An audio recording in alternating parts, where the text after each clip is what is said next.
back, book besties. I am so excited. It is May.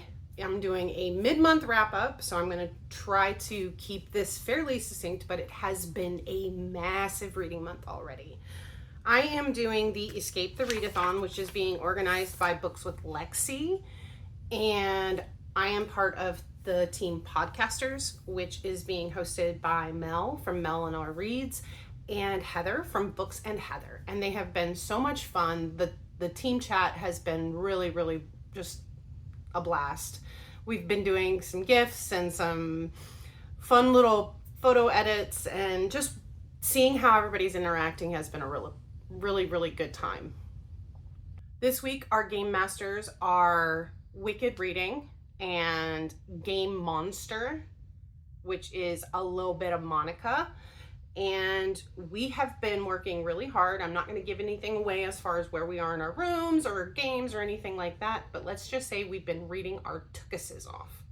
So I'm just going to start from the beginning of the month for myself, because I have read quite a bit, a lot more than I anticipated. And part of that is because I have had the opportunity to really focus in this month because of the readathon. I have been able to work on my reading blanket, which is right here. So a lot of fun. Yes, I'm connected, but I'm really enjoying making my reading blanket. I've got 5 colors in it, and I've got it based on genres. That way I can have it be a little bit more cohesive. And I've really been enjoying working on this while I am listening to audiobooks and whatnot over the course of the month. So I also have another one that I'm working on that is just for fun, but I just ran out of one of the colors I need for it, so I have to find it again.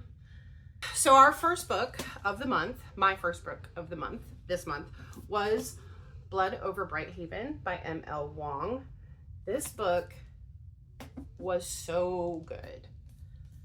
I have not read any of her work before, so I know everybody loves Sword of Kaigen, and I have done quite a bit of epic fantasy here in the last couple of months, thanks to recommendations from BookTube, and this one was always really high up on everybody's ratings.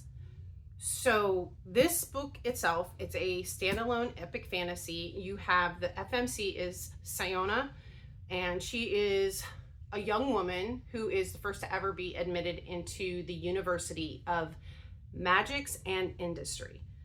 And then you have Tomo, who is a member of the Kaldone tribe. And in the beginning of the book, him and his tribe are trying to get to a safe haven by crossing over and getting into the city of Tehran. Now, Tehran is this city that has kind of a magical barrier around it, and it's safe from the Blight. And the Blight is essentially this entity that it just strips you of everything. So it starts with your flesh, muscles, and then bone, and you basically turn to ash. It's very descriptive in the book. It is excellently done. I applaud M.L. Wang. This is actually the description of what happens with the Blight is, as far as I have read, horrific. I mean, I read The Stand, I read Cujo, I've read some, a handful of horror books and murder mysteries. This description is one of those that I'm like, it stuck with me. But it was so well done, it was so well described, it was visceral. Now, Sayona is the first woman, obviously, to be admitted into this university, and it's not a good thing as far as like the university alums. And so she deals with a lot of misogyny, a lot of judgment, a lot of people who think that she got into the university based on her female wiles as opposed to her qualifications and, you know, her magical abilities. So in this story, she's fighting against kind of like the man to establish herself. Her peers really give her a hard time. They're extremely hard on her. There's one who you just can't help but hate. He is definitely the antagonist in a human sense. He is her nemesis. And then you have her kind of support system. So she has her cousin Alba and her Aunt Winnie, who have always been there for her. Her Aunt Winnie was her guardian, and her cousin's always kind of been her biggest cheerleader. And you just have this really dynamic story about a young woman who is quite self-absorbed, and she comes into her own and has so much self-discovery throughout the story that you really grow to understand her viewpoint while wanting her to change and become better as far as her humanity. Because she is very driven, she is very self-centered, and the way she comes into her own understanding of her humanity and what she's willing to do and not do for what has been her life's dream, which is being a mage, is just really exceptionally done.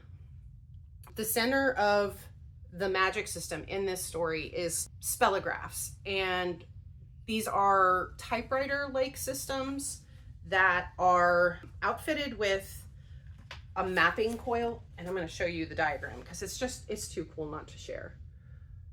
So this, let's see if I can.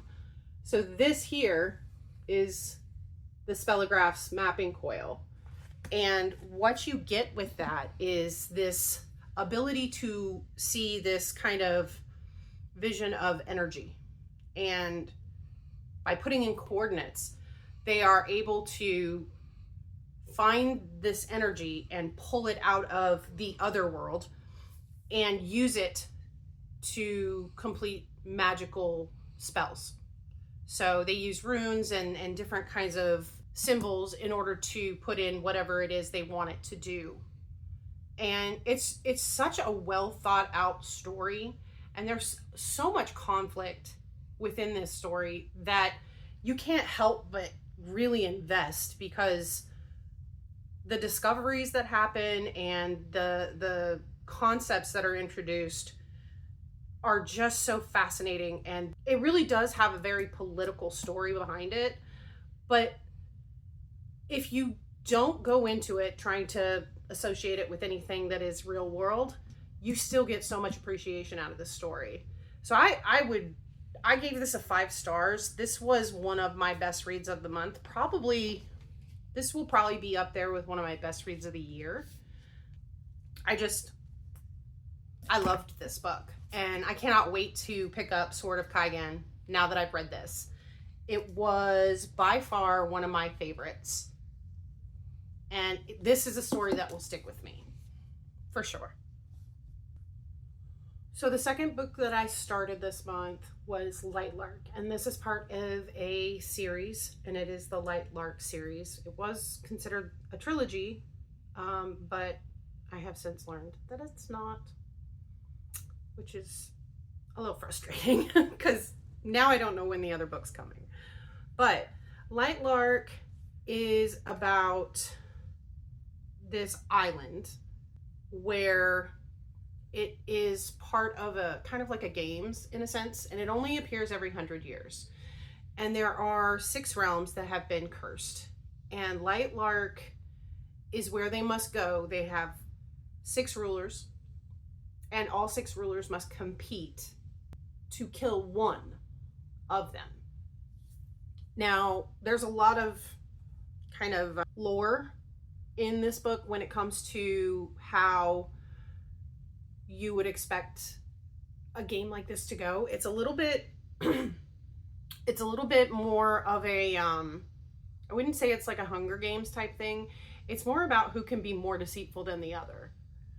It's not an outright, like, let's kill each other. Like, they have to spend the first so many days making nice and getting to know each other and seeing who's a bigger threat. And then they have teams, they have things of that nature. And so the 6 realms are Wildling, which is our main character's realm, and her name is Isla Crown.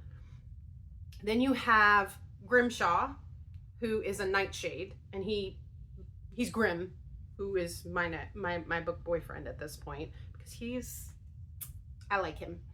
You have Oro, who is the Sunling King, and he is the ruler of Lightlark. And then you have Moonling, which is led up by Cleo, Skyling, which is led up by Azul, and then Starling, which is headed up by Celeste. And of these 6 realms, it's really easy early on in the book to tell which ones are going to be problems, which ones are going to be friends, things of that nature. And Isla was born without power, which is very odd in this world. So she's been kind of hidden away her entire life, and she's had 2 caregivers because her parents are dead.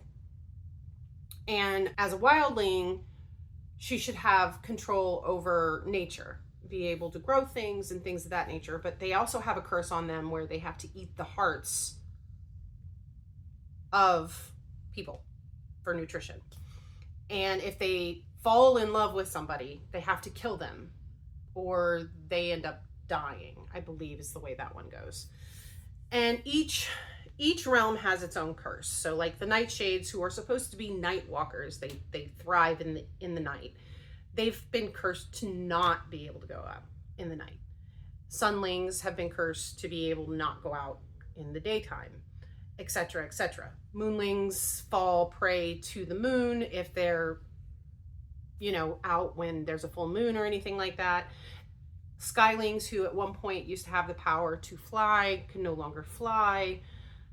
So on and on and on, the curses have been in place, and it's been many, many competitions so far, and no one has been able to break the curse.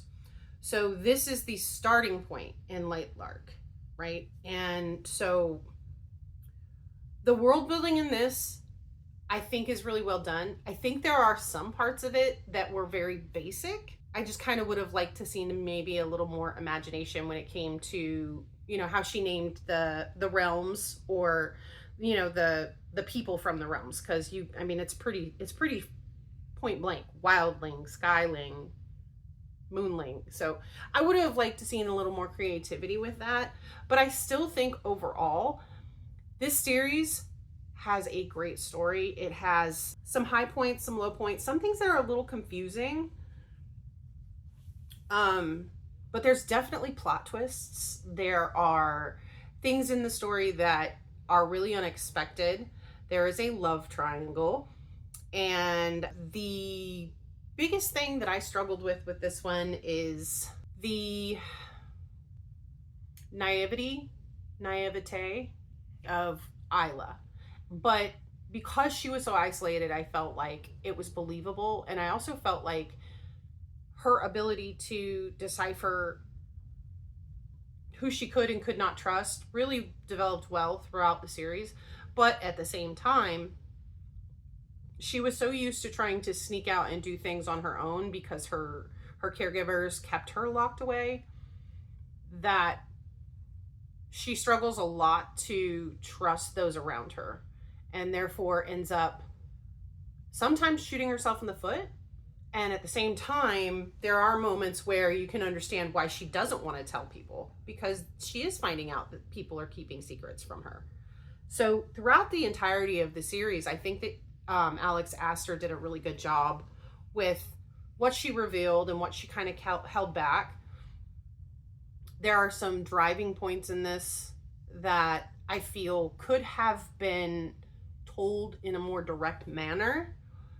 The books end in certain ways that each one is just like, it really does leave you on this like cliffhanger edge that you're just like, what? Wait a minute. You really do get that sensation of, I need to know what happens next. So I really did like that about her stories. She did a really great job with that. And I can't wait for the next book to come out. So I am still hunting that one. I will definitely be having that one on my TBR. I'm really excited about it. I really enjoyed this one. This series overall, let me see. I have to look at my trusty little chart. So far, yeah, the series overall got 4 stars from me. Like I said, there are some things that I felt were a little basic in the way she wrote, but at the same time, I felt like a lot of the character development and the overall atmosphere of the books was really well done. So what it lost in certain areas of logic and writing style, it really just made up for in the others. And as my enjoyment of these books was high. Like, I put one down, picked the other one right up. So I really did enjoy these books. I am going to cover the other books that I have very briefly because they weren't really books that I enjoyed a lot, because they were, one was part of a bundle that I purchased through Chirp, which, if you don't know what Chirp is, it is a audiobook kind of deal website. And they had this deal for a set of 3 that is part of an ongoing series. And it was the first 3 books, and they are Licensed to Bite, Shift Happens, and Life's a Witch. And these are books that are by Carrie Pulkinen, and they're not bad books. They're fairly short. They're only about anywhere between 4 to 6 hours a piece for the audiobooks. And they were actually really good and really quick and easy ones that I could do while I was getting things done around the house. But they were very just basic. They were spicy, I will say that. If I was to give this a spicy rating, I would say they're probably at the 3 to 4, maybe. And overall, they were just okay. Would I recommend them to somebody I know who likes spicy books and wants something that's quick and easy and kind of like a little fun read? Sure. But if this is somebody that I know likes epic fantasy and is not really big into paranormal, I wouldn't recommend these books. They got 3 stars, all of them, from me, and each for different reasons. The writing was fine. The atmosphere was fine. They all take place in New Orleans. And overall, they're not bad books. They're just not great books. The other books that I have read, which were much spicier, I would definitely put these ones up there at a 4 to 5. And that was the Never King books. And I read 3 of them, and they're by Nikki St. Crow. Those are, wow. It's a Peter Pan retelling, and he's cursed, and every 18th birthday for a darling, they come and they kidnap her in order to try and break the curse. So Peter Pan has lost his shadow. It has gone missing, and he's trying to find it. He can't remember where it is. He can't remember what happened to it, but he knows that a darling is going to be the key to getting his shadow back. The female protagonist is Winnie, Darling. And you have Peter Pan, and then you have the dark one, and then you have the other 2 characters are Bash and Cass, and they are Fae twins who have been exiled by the fairy kingdom because they killed their father. And there's backstory there, and they get into it here and there a little bit. They have a sister. She's currently on the throne in the fairy kingdom. So essentially, the plot line for this is they've brought Winnie to Neverland to see if she can unlock the secret of where Peter Pan's shadow is. And there are lots and lots of moving parts to this. There's a lot of deception. There's a lot of conflict. You have Captain Hook. He is still part of the story. You still have the crocodile, even though he's not an actual crocodile in this story. He is the Dark One's brother. But this is an extremely spicy series. There is a lot of gratuitous sex. I probably will not continue with this series. It just doesn't feel like it has enough depth for what I like.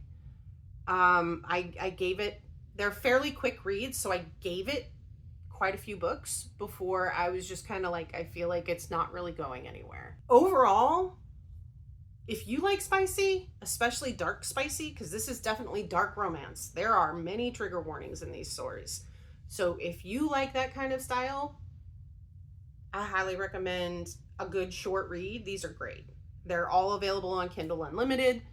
And like I said, they're very quick and easy reads. But if you have problems with trigger warnings, be ready. Do not read these if you have issues with any types of dark academia, dark fantasy romance tropes. They are an intense read if you're not ready for it. An additional book that I read this month was The Ninth House by Leigh Bardugo. I really enjoyed this book. It was a really hard book for me to get into. I think just the breakdowns and the world building and the getting familiar with how the system works in the beginning of the book was really difficult. And I was not aware initially that it is a dual timeline story. So there were times where I had to back up because I was like, what did I just miss? Because I am not following. Overall, once I was able to get used to the jumping around in the timeline and got more familiar with the characters and the I just want to call them fraternities. I know that's not what they're called, but they're like houses in the story. And I was able to kind of get the hang of how everything was working. It got to be a little bit easier to follow. It is a very dark story. So the main character of Alex, which is, her full name is Galaxy, Alex Stern, she's been recruited into this like secret society who oversees these houses and makes sure that they kind of are operating within the proper guidelines. She's been recruited because she can see grays, is what she calls them, which are ghosts, phantoms, whatever you want to call them. So when she's recruited, she's put into Lethe House, which is the house of people who are meant to monitor the other houses. So she's paired up with Alex Darlington, and he is her Dante, which basically he's just kind of like the higher ranking individual. And so he's teaching her all he can about their system and how they do things and what they're doing. And something happens one night and Darlington goes missing. And so a lot of the story is really centered around her trying to figure out where Darlington is. But in the process, people are dying. She's being pursued by someone. She doesn't know who, but she knows that things are trying to kill her. And she ends up really digging in. She finds allies in these really unexpected places, but she also finds enemies where she least expects them. So there is a lot of twists and turns in this book. The actual storyline, like I said, once I was able to get past the dual timeline stuff, the storyline gets really, really good. And the backstory on Alex is really interesting, and it gives you a lot of understanding of who she is in her college experience at this Ivy League, at Yale University, which is where they go to school.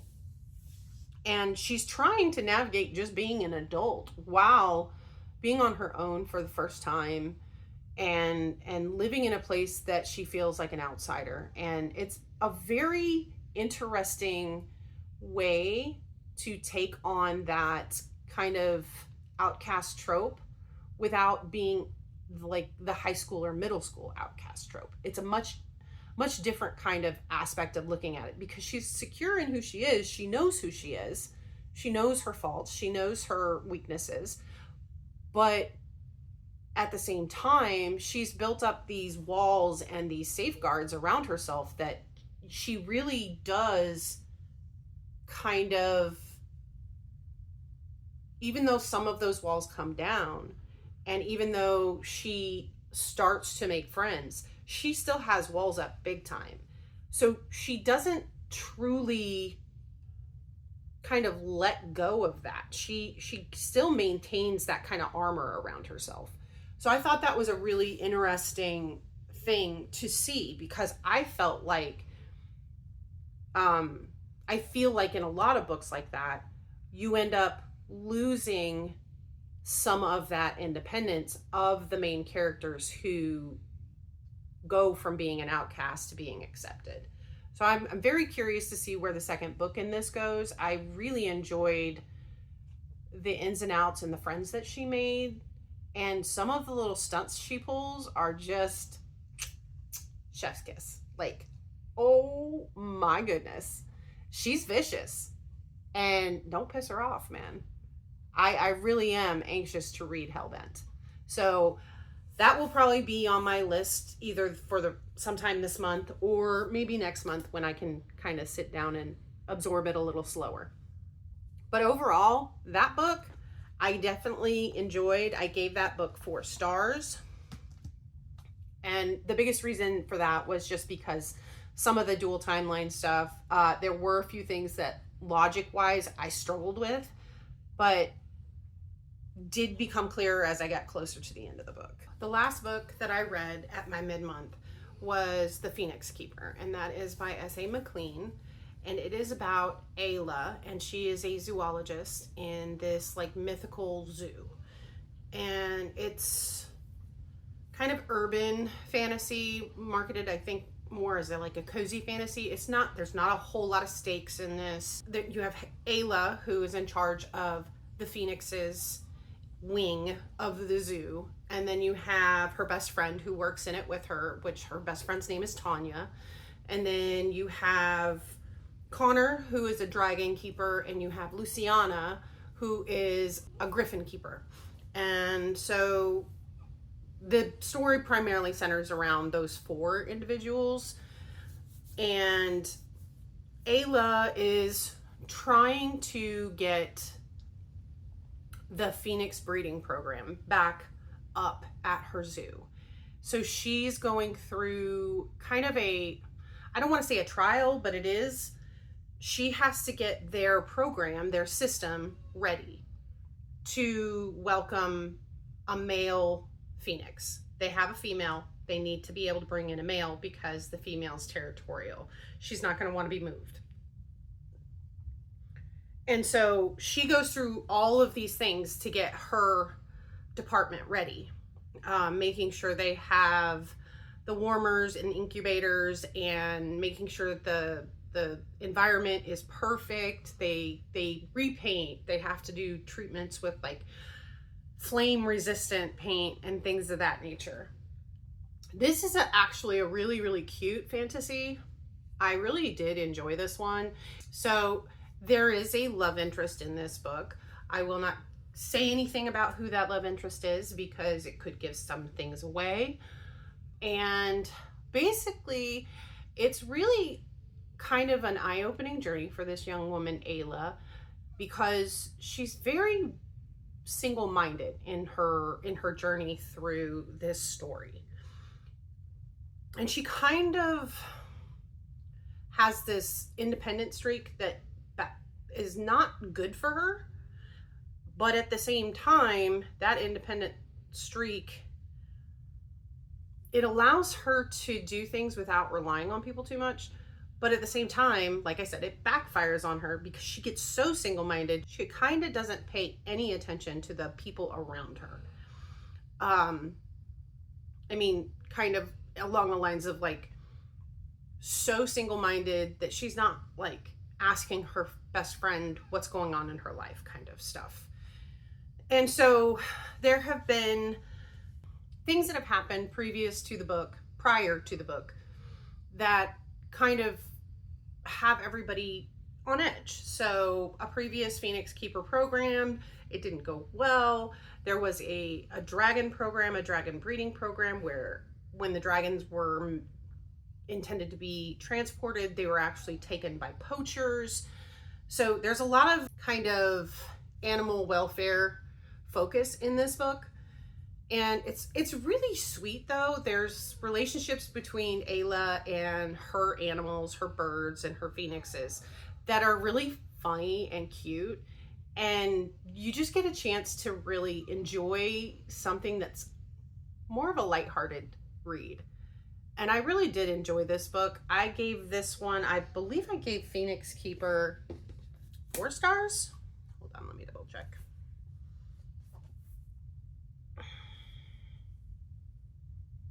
I gave this one 3.5 stars because I was expecting something that was a little more adult. Like I said, it's I believe marketed as cozy fantasy, but because the characters are adults, I kind of expected something a little bit more. And I did feel like the story was a little too monotonous and slow. So I struggled with that a little bit. While, like I said,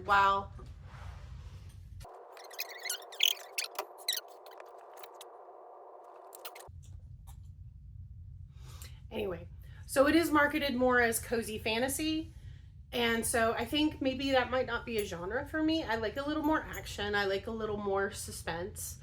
And I do like the adult relationships in a sense. I don't want to be reading something that's like 5 Chili Peppers, but I do want to read something that's got, you know, something that I can root for. And I think that's where I kind of struggled with this one, is that yes, you root for Ayla when it comes to the Phoenix Keeper program, and you do root for, you know, what's going on within the zoo. I think there were a few things that just felt a little too easy in the storyline, and the way certain things developed within the relationships in the story felt unnatural. They didn't feel like they flowed in a way that made sense to me. I just don't think cozy fantasy is my thing. So like I said, I gave it 3.5 stars. It was cute. It was an enjoyable read while I read it, but would I read it again? Will I pick up another that may be marketed in a similar way? Probably not. So I am getting a little more particular about the books I'm reading and finding that there are some that just aren't my cup of tea. So again, if you liked this, I apologize. Like I said, it's not that I didn't enjoy the story, it just wasn't really for me. So I will be back again. Excuse me. So that is it for my mid-month and the Escape the Readathon progress that I have made. Again, I've read a lot. I have a lot more reading to do, and hopefully we're gonna win this thing. Or no, like, we should win this thing. We should totally be fine. So good luck to any other podcasters out there reading, and everybody else, hang on tight. We're getting ready to take over. Please like the video if you enjoyed this content, and if you want to subscribe, I would love to have you come back and watch the next video at the end of the month. That is going to be my wrap up for the month. All right, you guys have a great day, and I will see you again soon. Bye.